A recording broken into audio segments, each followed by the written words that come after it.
कि एयरक्राफ्ट किस तरह नीचे आया, कैसे आया, और अब हम इसके बारे में बात करना शुरू करते हैं। अब 1 मिनट गुजरता है और प्लेन इस पोजीशन पे है। 80 सेकंड्स के अंदर 7000 फीट वो डायरेक्ट नीचे आया। इमेजिन करें अंदर बैठे पैसेंजर्स का क्या हाल हो रहा होगा। और वही हुआ जिसका डर था कि एयरक्राफ्ट क्रैश हो गया। अब बात आती है कि ये हुआ क्यों। For the sake of business उन्होंने ये चीज़ की।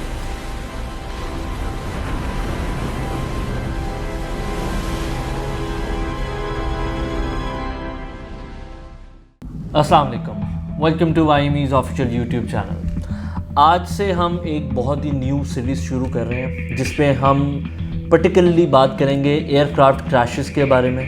प्रीवियस क्रैशेस से हमने क्या सीखा, उसमें मेंटेनेंस एरर या फिर एविएशन के डिफरेंट सेक्शन के डिफरेंट एरर्स क्या होते हैं, और उसमें ऐसी क्या उन्होंने चीज़ें की कि ये क्रैशेस को हमने कम किया। और on the other hand it's same step कि हम अपने स्टूडेंट्स को जो कि फ्यूचर इंजीनियर्स हैं उनको बता सकें कि ये एरर्स आते हैं इन द फील्ड, ताकि ये चीज़ जब ये चीज़ें सीखेंगे तो ये अपनी जब ये इंजीनियर्स बनेंगे तो अपनी फील्ड में ये चीज़ें रिपीट मत करें। Today we will be talking about Alaska flight 261 जिसका रूट प्लान था मैक्सिको से California and then from California to Washington US। Date was 31 of January 2000।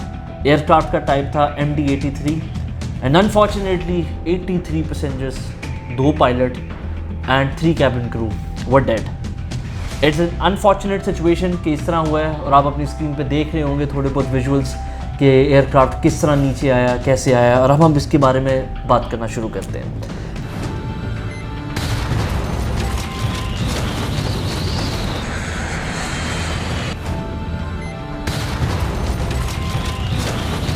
इसका बड़ा सिंपल सा रीज़न था, it was a maintenance fault जिसके बारे में हमने आपको डिग्री देनी है। ये उसी से रिलेटेड है क्योंकि ये एक इंजीनियर का फॉल्ट था। और भी ज़्यादा फॉल्ट्स थे इसके अंदर, बट मेंटेनेंस का सबसे ज़्यादा फॉल्ट कहा गया था। तो later on in the stage हम वो भी डिस्कस करेंगे। अच्छा, फ्लाइट ने टेक ऑफ किया। Both captains were highly experienced, but unfortunately हुआ ये कि इसका हॉरिजॉन्टल स्टेबलाइज़र, अभी आप अपनी स्क्रीन पे देख रहे होंगे कि horizontal stabiliser was not moving properly. और हॉरिजॉन्टल स्टेबलाइज़र बेसिकली होता है कि जब आपके एयरक्राफ्ट को ऊपर या नीचे जाना होता है, it helps you in pitching up and down, इसका एंगल चेंज करने के लिए। अच्छा, एक छोटा सा एरर आया दरमियान में और पायलट्स ने एज्यूम कर लिया and they thought that it was a small error, hence उन्होंने इग्नोर ही कर दिया इस एरर को। और पायलट्स ने क्या किया, अपनी एजम्पशन से उसको ऑटोमेटिक ऑटो पायलट से इसको रिमूव करके उसको खुद मैन्युअली कंट्रोल करना शुरू कर दिया। एंड 32,000 की बुलंदी थी और ये आप जा रहे हैं एक जैम स्टेबलाइज़र के साथ, और अगर आप उसको छोड़ते हैं तो आपका जहाज़ नीचे पुश करता है। और इसी तरह ऐसे ही हुआ कि पायलट्स ने दरमियान में एक छोटी सी कॉल की मेंटेनेंस टीम को कि हमें हेल्प करें, ये क्या इश्यूज़ आ रहे हैं। और जैसे कि मेंटेनेंस टीम से रिप्लाई आया कि एज सच हमारे पास इस एयरक्राफ्ट की कोई ऐसी हिस्ट्री है ही नहीं, इसमें कोई फॉल्ट था ही नहीं। तो पायलट्स थोड़े से परेशान हो गए कि अगर कुछ है ही नहीं तो ये जो हमारे साथ हो रहा है वो क्या हो रहा है। अब 1 मिनट गुजरता है और प्लेन इस पोजीशन पे है, जैसे आप अपनी स्क्रीन पे देख रहे होंगे, फुल ग्राउंड पोजीशन पे जा रहा है। 80 सेकंड्स के अंदर 7000 फीट वो डायरेक्ट नीचे आया। इमेजिन करें अंदर बैठे पैसेंजर्स का क्या हाल हो रहा होगा। इमेजिन करें उस पायलट का क्या हाल हो रहा होगा। नाउ दे आर थिंकिंग कि जहाज़ बिल्कुल नीचे जा रहा है ज़मीन की तरफ और स्पीड बढ़ती जा रही है। बट समहाउ पायलट्स क्योंकि एक्सपीरियंस थे, उन्होंने उसको मैन्युअली हैंडल किया, और मैन्युअली हैंडल करते करते किसी ना किसी तरीके से वो एयरक्राफ्ट को वापस अपनी पोजीशन पे ले आए।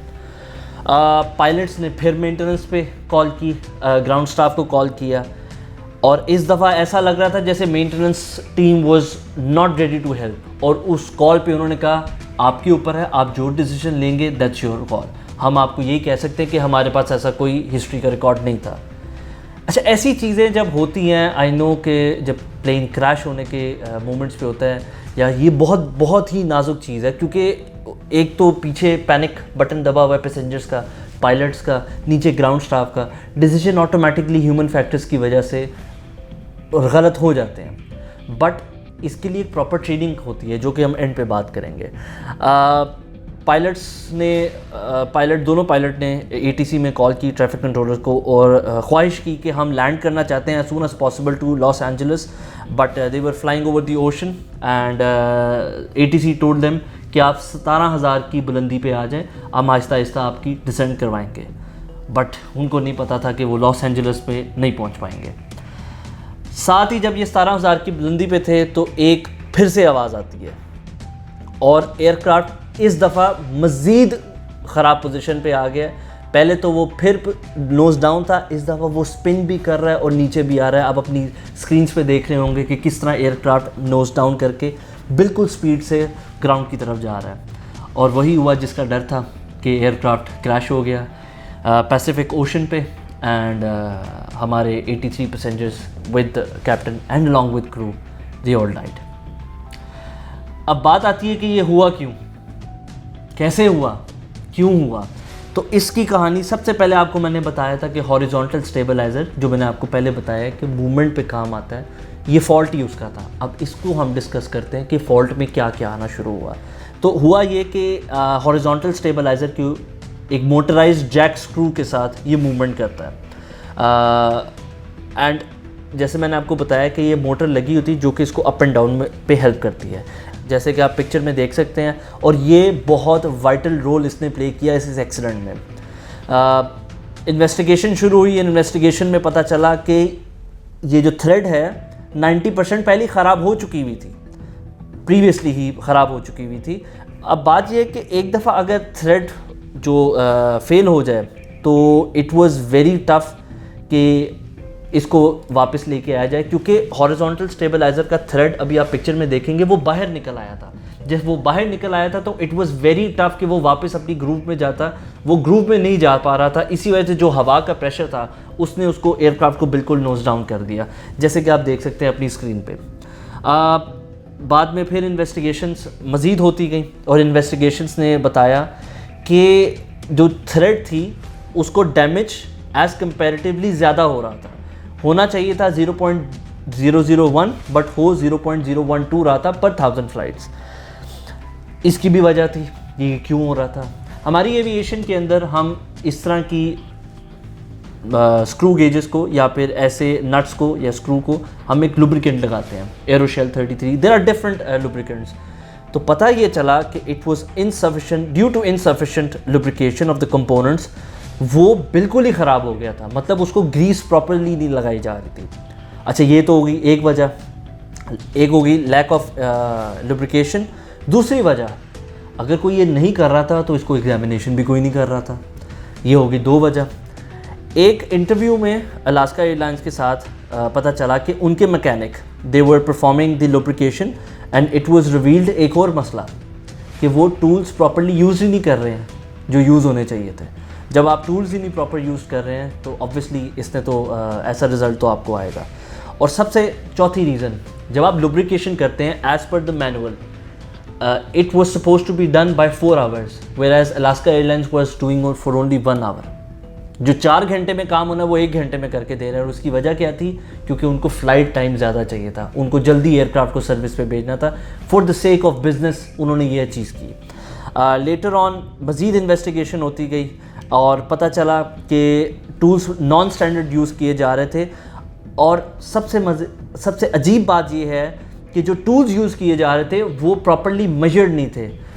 हैविंग सेड दैट कि अगर ये प्रॉपर्ली मेजरमेंट हो जाती, इसी फ़्लाइट से पहले इंस्पेक्शन हुई थी, अगर वो मेजरमेंट सही होती, वो टूल्स सही होते, तो आज ये फ़्लाइट ना गिरी होती, ना ही क्रैश हुई थी और ये सारी ज़िंदगियाँ जो गई हैं बची होती। 2 साल पहले मिस्टर जॉन ने इनको रिकमेंड किया था कि आप अपने मेंटेनेंस प्रोसीजर्स को ज़रा दोबारा ओवरलुक करें, क्योंकि आप बहुत जल्दी एयरक्राफ्ट को रिलीज़ कर रहे हैं और उसके इंटरवल्स जो थे, मेंटेनेंस इंटरवल्स, वो भी ज़्यादा कर दिए हुए थे। जिसका मतलब ये है कि जो इंस्पेक्शन थी वो लेट हो रही थी, लुब्रिकेशन भी लेट हो रही थी। बट एक बहुत ही अलमिया है कि किसी ने आज तक देखा ही नहीं कि 2 साल तक वो चीज़ होती रही और 2 साल पहले वो चीज़ बताई गई और किसी कंपनी में किसी ने नहीं उसको देखा कि ये रिकमेंडेशन हमें आई हुई है, हम इस पर वर्कआउट करें। और वही हुआ 2 साल बाद जो उन्होंने 2 साल पहले प्रेडिक्ट किया था कि एक एयरक्राफ्ट क्रैश हो गया। एक और आखिरी वजह थी, ड्यूरिंग द इन्वेस्टिगेशन पता चला कि डिज़ाइन में भी फ्लॉ था। एयरक्राफ्ट के डिज़ाइन में ये फ्लॉ था कि it was an issue, there was no backup to the jack screw और टू इट्स नट्स। इंजीनियर्स का काम होता है ये चीज़ों को प्रिडिक्ट करना कि हमारे पास ये, मुझे ऐसा लगता है जैसे आई एम एन इंजीनियर, मुझे पता होना चाहिए कि मेरी अगर मैं किसी चीज़ पे काम कर रहा हूँ, will it withstand the hardships, या फिर कोई अगर बहुत ज़्यादा फोर्स आती है तो वो उसको विथस्टैंड कर सकेगा। तो उन्होंने, किसी ने आज तक इसको अप्लाई भी नहीं किया, ना सोचा, ना एज्यूम किया कि ये चीज़ ऐसा हो सकती है। एंड इन रिज़ल्ट वही हुआ जो सबको डर था, ये क्रैश हो गया। इसमें जो दरमियान में एक पायलट का भी इशू आया था, पायलट का जो डिसीजन था वो स्टेबलाइजर को फ्री करने का, दैट मेड द सिचुएशन। ये थी आज की video. I hope all my engineers, ये सिर्फ मेरे स्टूडेंट्स के लिए नहीं है वीडियो, ये उन सब इंजीनियर्स के लिए जो कि अभी करंटली काम कर रहे हैं या कल जिसने काम करना है इंडस्ट्री में। ये वीडियो सिर्फ इसलिए बनाई गई है ताकि एज एन इंजीनियर आपकी कोई रिस्पॉन्सिबिलिटी है, एज ए मैनेजमेंट टीम आपकी कोई रिस्पॉन्सिबिलिटी है, उसको पूरा करें। अगर आप चीज़ों को निगलेक्ट करेंगे, aviation is not something that to be neglected. ये बहुत ही प्रिसाइज इंडस्ट्री है जिसमें आप लोगों की ज़िंदगियों के साथ खेल रहे हैं।